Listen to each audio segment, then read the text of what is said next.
जब भी वह सन्यासी गांव में भिक्षा मांगने के लिए आते थे तो सबसे एक ही बात कहते थे कि जो तूने किया वो तेरे हिस्से और जो मैंने किया वह मेरे हिस्से।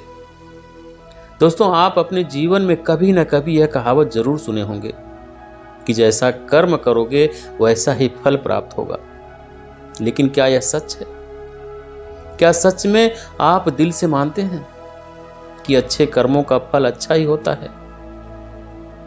अंदर से कोई स्पष्ट उत्तर नहीं आ रहा होगा, क्योंकि हम अपने आसपास ऐसे बहुत से लोगों को देखते हैं जो जीवन भर अच्छे कर्म करते रहते हैं, लेकिन इसके बावजूद उन्हें अच्छे फल प्राप्त नहीं हो पाते। दोस्तों, एक छात्र कड़ी मेहनत करता है किसी परीक्षा को पास करने के लिए, लेकिन उस परीक्षा के परिणाम उसे निराश कर देते हैं। परिणाम से उसे निराशा ही हाथ लगती है। तो इससे तो यही सिद्ध होता है कि जिन महापुरुषों ने ऐसा कहा है कि अच्छे कर्मों का फल अच्छा ही होता है, तो या तो वह महापुरुष गलत थे या फिर हम कर्मों का लेखा जोखा ही समझ नहीं पाते हैं। लेकिन आप चिंता ना करें, क्योंकि आज की कहानी सुनने के बाद कर्मों के बारे में आपकी सोच, आपकी दृष्टि एकदम से साफ हो जाएगी, बिल्कुल स्पष्ट हो जाएगी। कहानी को आखिर तक सुने, कहानी को समझें। इसके बाद भी अगर आपके मन में कोई सवाल है तो आप कमेंट जरूर करें। कोई सवाल है तो जरूर पूछें, क्योंकि आपके सवाल ही हमें चिंतन करने पर मजबूर करते हैं। दोस्तों, किसी गांव में रमेश और सुरेश नाम के दो भाई रहते थे। पूरा गांव जानता था कि वह कहने के लिए तो भाई हैं, लेकिन उन दोनों के बीच भाई जैसा प्रेम बिल्कुल नहीं है। रमेश बड़ा था, वह सुरेश से बहुत तेज और चालाक था। उसने सुरेश के हिस्से में आने वाली सारी खेती, सारी जमीन, सारी जायदाद खुद हड़प लिया था।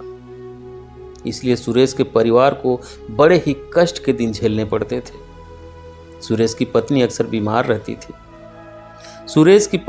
बीमार रहती थी और उसके पास उसके इलाज तक के पैसे नहीं होते थे। लेकिन अपने भाई से विपरीत सुरेश बड़े ही शीतल स्वभाव का इंसान था। वह कभी किसी के साथ बुरा नहीं किया था, लेकिन उसके मन में अक्सर यह सवाल उठा करता था कि मैं किसी का बुरा नहीं करता, किसी के बारे में बुरा सोचता तक नहीं हूं, फिर मेरे साथ ऐसा क्यों होता है? क्यों मेरी पत्नी हमेशा बीमार रहती है? क्यों मेरे पास इतना भी धन नहीं है कि मैं अपना जीवन अच्छे से चला सकूं? क्यों मुझे मेरे कर्मों का फल नहीं मिलता है? और मेरा भाई इतना धूर्त है, इतना चालाक है, और वह हमेशा मजे में रहता है, उसे कोई परेशानी नहीं होती। वह सोचने लगा कि शायद बुरे कर्मों का ही फल अच्छा मिलता है, अच्छे कर्मों का फल अच्छा नहीं मिलता है। अब धीरे धीरे यह संदेह उसके मन में घर करने लगा। उसी गांव से कुछ दूर एक सन्यासी अपनी कुटिया बनाकर रहा करते थे। जब भी वह सन्यासी गांव में भिक्षा मांगने के लिए आते थे तो सबसे एक ही बात कहते थे कि जो तूने किया वो तेरे हिस्से और जो मैंने किया वह मेरे हिस्से। सुरेश इस बात का अर्थ कभी समझ नहीं पाया, और एक दिन जब वह गहरी चिंता में डूबा हुआ था तो उसके कानों में यही शब्द पड़े कि जो तूने किया वो तेरे हिस्से और जो मैंने किया वो मेरे हिस्से। जैसे ही ये शब्द सुरेश के कानों में पड़े, वो गुस्से से तिलमिला उठा। उसने गुस्से में उस सन्यासी से कहा कि महात्मन, आप हमेशा एक ही बात का रट लगाते रहते हैं, जिसका कोई मतलब नहीं है, कोई भी मतलब नहीं है। अगर आपकी बात सत्य होती तो मैं अपने जीवन में हमेशा अच्छे कर्म करते आया हूं, तो मेरे हिस्से में तो अच्छे ही कर्म होने चाहिए थे, अच्छा ही फल प्राप्त होना चाहिए था। लेकिन मुझे कुछ भी अच्छा फल प्राप्त नहीं हुआ। मेरी पत्नी हमेशा बीमार रहती है, मेरे पास खाने तक के पैसे नहीं होते हैं। सन्यासी ने बड़े ही शांत स्वर में कहा कि यह प्रतीत होता है कि परिस्थितियों से तुम हार मान चुके हो। कठिन परिस्थितियों ने तुम्हारे सोच पर गहरा असर डाल दिया है। बुरे समय ने तुम्हारी सोच भी बदल कर रख दी है। तुम एक काम करना, आज संध्या समय कुछ फल लेकर मेरे आश्रम में आ जाना, फिर मैं तुम्हारे सारे सवालों के जवाब दूंगा। और यह कहकर वह सन्यासी अगले घर की तरफ निकल पड़े। संध्या समय सुरेश ने कुछ फल खरीदे और गांव से दूर उस सन्यासी की कुटिया की तरफ निकल पड़े। जैसे जैसे वह रास्ते पर आगे बढ़ रहा था, उसे यथा शांति का अनुभव हो रहा था, क्योंकि रास्ता गांव से दूर था, इसीलिए उसमें कुछ हलचल नहीं थी। बस रास्ते में जगह जगह पर कुछ बंदर दिखाई दे रहे थे। सुरेश के मन में आया कि वह कुछ फल उन बंदरों को खिला दे, लेकिन फिर उसने सोचा कि अगर मैं फल लेकर सन्यासी के पास नहीं गया तो मेरे सवालों के जवाब मुझे नहीं मिलेंगे। इसलिए बंदरों से वह फल बचाते हुए उसे लेकर सन्यासी की कुटिया में पहुंच गया। जैसे ही सुरेश उस कुटिया में पहुंचा, वैसे ही सन्यासी बोल पड़े कि अगर मन में था तो यह फल बंदरों को क्यों नहीं खिला दिए। यह सुनकर सुरेश आश्चर्यचकित रह गया कि सन्यासी को कैसे पता चला कि उसके मन में बंदरों को फल खिलाने की इच्छा उठी थी। उसने पूछा कि हे महात्मन, आपको कैसे पता चला कि मैं बंदरों को फल खिलाने वाला था? सन्यासी ने बड़े ही शांत स्वर में कहा कि जरूरी यह नहीं है कि मुझे कैसे पता चला। हम तो सन्यासी हैं, सबके मन की बात पढ़ लेते हैं। जरूरी यह समझना है कि जिस तरह एक बछड़ा हजारों गायों के बीच अपनी मां को ढूंढ लेता है, उसी प्रकार कर्म अपने कर्ता को ढूंढ ही लेता है। यह कर्म मेरे हाथों ही होना लिखा था। और यह कहकर सन्यासी उसके हाथ से फल लिए और बंदरों को खिलाना शुरू कर दिए। सुरेश इस बात का मतलब समझ नहीं पाया, इसलिए उसने उस सन्यासी से सवाल किया कि हे महात्मा, मैं आपकी बात का आशय नहीं समझ पाया, कृपया मुझ अज्ञानी को इसका मतलब समझाने की अनुकंपा करें। सन्यासी ने बड़े शांत स्वर में कहना शुरू किए कि भंते, मनुष्य को हमेशा यही लगता है कि वही करने वाला है, वही करता है और वही कर्म करेगा। लेकिन समझने की बात यह होती है कि कर्म आपका खुद चुनाव करता है, आप कर्म का चुनाव नहीं करते। अगर आप किसी कर्म को करने के योग्य हैं तो हजारों लोगों के बीच में से कर्म आपको अपने आप ढूंढ कर निकाल लेगा। इसलिए योग्य बनने पर ध्यान दो, कर्म करने पर ध्यान मत दो। अगर तुम कर्म करने पर ध्यान दोगे तो कभी योग्य नहीं बन पाओगे। योग्य बनने के लिए जिन कर्मों की आवश्यकता होती है, पहले उन छोटे छोटे कर्मों को करना शुरू करो, और जब तुम योग्य बन जाओगे तो बड़ा कर्म या मुख्य कर्म या फिर जिस कर्म के लिए तुम बने हो, वह कर्म तुम्हारे पास खुद चल कर आएगा। उदाहरण के लिए तुम इन बंदरों को देखो। इन बंदरों ने छोटे छोटे कर्म करके पेड़ों पर चढ़ना सीख लिया, गुलाटियां लगाना सीख लिया, और उसी प्रकार छोटे छोटे कर्म करते हुए मुझ तक पहुंच गए। और मुझ तक पहुंचने के बाद इनके पास इनका खाना खुद ही पहुंच गया। इसलिए अपनी रोजमर्रा की जिंदगी में छोटे छोटे कर्म करते हुए अपने आप को योग्य बनाते जाओ, और जब तुम योग्य बन जाओगे तो बड़ा लक्ष्य अपने आप तुम्हें प्राप्त हो जाएगा। सन्यासी आगे कहते हैं कि जो बहुत ही जरूरी है, अब उसे ध्यान लगाकर सुनो। अगर तुम योग्य बनने के लिए कर्म नहीं करोगे तो दूसरे लोगों के कर्म भी तुम्हें प्रभावित करने लगेंगे। उदाहरण के लिए तुम्हारी पत्नी कई दिनों से बीमार है। तुम अक्सर यही सोचते हो कि मुझे किन कर्मों की सजा मिल रही है, लेकिन समझने की बात यह होती है कि तुम्हारी पत्नी बीमार अपने कर्मों की वजह से है, तुम्हारे कर्मों की वजह से नहीं है। तुम्हारे कर्म तो अच्छे हैं, लेकिन क्या पता तुम्हारी पत्नी के कर्म अतीत में अच्छे ना रहे हों, जिसकी वजह से वह बीमार हो गई, और तुम्हारी पत्नी के कर्मों की वजह से तुम्हें भी दुख झेलना पड़ रहा है। और इसी प्रकार बहुत से मनुष्य अपने बच्चों की वजह से, अपने परिवार की वजह से इन सब की वजह से खुद दुख झेल रहे होते।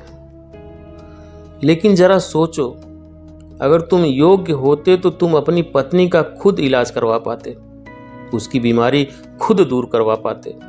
और क्या पता, अगर तुम योग्य होते तो तुम्हारा किसी दूसरी स्त्री के साथ विवाह हुआ होता जो स्वस्थ होती, लेकिन तुम योग्य नहीं थे, इसलिए तुम अपनी पत्नी की वजह से खुद दुख झेल रहे हो। अगर तुम योग्य बन जाओगे तो दूसरे लोगों के कर्म तुम्हें प्रभावित नहीं कर पाएंगे। सन्यासी ने सुरेश को चेतावनी देते हुए कहा कि याद रखना सुरेश, आपको वह नहीं मिलता जो आप चाहते हो, बल्कि वह मिलता है जिसके आप योग्य हो। इसलिए अपनी योग्यता बढ़ाने पर काम करो। कर्म करो, कर्म का फल पाने के लिए कभी कर्म मत करो। सुरेश ने सन्यासी से हाथ जोड़कर एक और सवाल पूछा। कि हे महात्मा, मुझे यह बताने की अनुकंपा करें कि मैं अपनी योग्यता किस प्रकार बढ़ा सकता हूं, ताकि मेरा मुख्य कर्म मुझको खुद ढूंढ सके। सन्यासी ने बड़े ही शांत स्वर में कहना शुरू किए कि इसके लिए बड़े ही सरल उपाय होते हैं। सबसे पहला उपाय है कर्म करके भूलते जाओ। अपने योग्य बनने के लिए तुम जो भी कर्म कर रहे हो, उस कर्म को करने के बाद भूल जाओ। यह मत सोचो कि उससे तुम्हें क्या प्राप्त होगा। इसीलिए कहा जाता है कि कर्म करो, फल की चिंता मत करो। अगर तुम फल की चिंता करोगे तो वास्तविकता में तुम कर्म कर ही नहीं रहे हो। अक्सर मनुष्य की पीड़ा का यह एक बहुत बड़ा कारण होता है। वो सोच रहे होते हैं कि मैं कर्म तो अच्छा कर रहा हूं, लेकिन मुझे फल प्राप्त नहीं हो रहा है।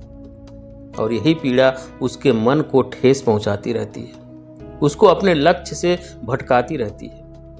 कर्म को करने के बाद अपना आकलन जरूर करें, लेकिन फल की चिंता कभी ना करें। सुरेश ने सन्यासी से पूछा कि हे महात्मा, हम अपना आकलन कैसे कर सकते हैं? सन्यासी ने उत्तर दिया कि यदि तुम कोई काम पूरा करते हो तो काम पूरा करने के बाद खुद से सवाल पूछो कि क्या इस काम को करते समय तुम्हारा ध्यान इसी काम पर टिका था या तुम्हारा ध्यान कहीं और भटक रहा था।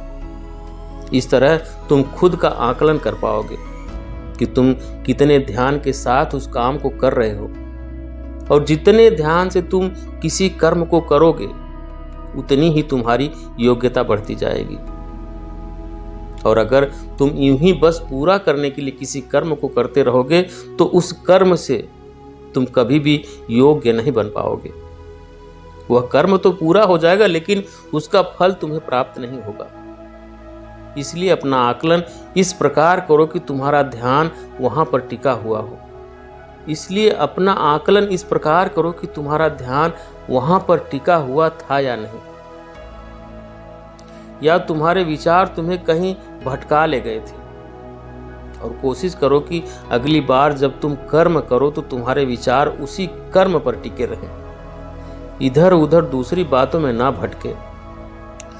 सुरेश ने इस पर एक सवाल और पूछा कि हे महात्मा, जब भी हम कोई कर्म करते हैं तो हमारा मन विचारों से ग्रस्त हो जाता है, वो तरह तरह की बातें सोचने लगता है, तो हम किस तरह अपने मन को एक ही कर्म पर टिका कर रख सकते हैं? इसके लिए कोई उपाय बताएं। सन्यासी ने इसका उत्तर देते हुए कहना शुरू किए कि जब भी तुम किसी कर्म को करते समय अपना पूरा भाव उसमें डाल देते हो तो तुम्हारे विचार उसी कर्म पर केंद्रित रह सकते हैं। पूरी निष्ठा, प्रेम और सद्भाव के साथ किया गया कर्म तुम्हारे विचारों को इधर उधर नहीं भटकने देता। विचार तभी तुम्हें दूसरी दिशाओं में भगा कर ले जाते हैं जब तुम उस कर्म को पूरी निष्ठा के साथ नहीं करते, उसमें पूरा प्रेम नहीं डालते, उसमें पूरा भाव नहीं दिखाते।